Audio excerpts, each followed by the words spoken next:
3 ஆண்டுகளுக்கு முன் பங்சார் ஜலான் திலாவியில் ஏற்பட்ட கைகலப்பில் சஞ்சீத் குமார் என்பவரை கொலை செய்ததாக நாணய மாற்றுபவரான 28 வயது ஷேட் கமால் ஷேட் முகமது என்பவர் மீது குற்றஞ்சாட்டப்பட்டது. மேஜிஸ்ட்ரேட் இலி மரிஸ்கா கலிசான் முன்னிலையில் குற்றச்சாட்டு வாசிக்கப்பட்ட போது அதனை புரிந்து கொண்டதற்கு அடையாளமாக ஷேட் கமால் தலையசைத்தார். கொலை குற்றச்சாட்டு உயர்நீதிமன்ற அதிகாரத்திற்கு உட்பட்டதாக இருப்பதால் குற்றஞ்சாட்டப்பட்ட நபரிடம் எந்த ஒரு வாக்குமூலமும் பதிவு செய்யப்பட்டதில்லை. ஏற்கனவே குற்றஞ்சாட்டப்பட்ட மூவர் மற்றும் இன்னமும் தலைமறைவாக இருந்து வரும் ஒருவருடன் சேர்ந்து 2021 ஆண்டு மார்ச் 13 தேதி அதிகாலை 1 மணி அளவில் பங்சார் ஜலான் திலாவி எஃபின் பேங்க் பின்புறம் 28 வயதுடைய சஞ்சீத் குமாரை ஷேட் கமால் கொலை செய்ததாக குற்றப்பத்திரிகையில் தெரிவிக்கப்பட்டது.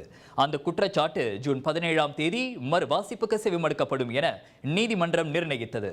சஞ்சீத் குமாரை கொலை செய்ததாக 27 வயதுடைய நரேஷ், 28 வயதுடைய பிரவீன் மற்றும் 30 வயதுடைய லக்ஷ்மணன் ஆகியோர் மீது கடந்த ஆண்டு ஏப்ரல் 13 தேதி குற்றஞ்சாட்டப்பட்டது. 2 கும்பலுக்கிடையே ஏற்பட்ட கைகலப்பில் சஞ்சீத் குமார் மலாயா பல்கலைக்கழக மருத்துவமனையில் சிகிச்சை பெற்ற போது இறந்தார். காயமடைந்த அவரது நண்பர் கோலாலம்பூர் மருத்துவமனையில் சிகிச்சை பெற்றார்.